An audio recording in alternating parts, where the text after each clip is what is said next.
Құрметті қазақстандықтар, баршаңызды мемлекеттік рәміздер күнімен құттықтаймыз.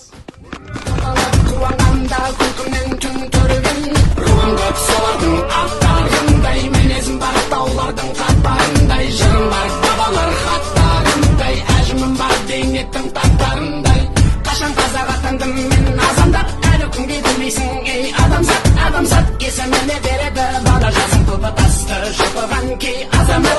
Ару жолда мауыл төрде бала берді, уайым түбі теңіз ғой бара берме. Жігер керек, жыр керек, жалау керек.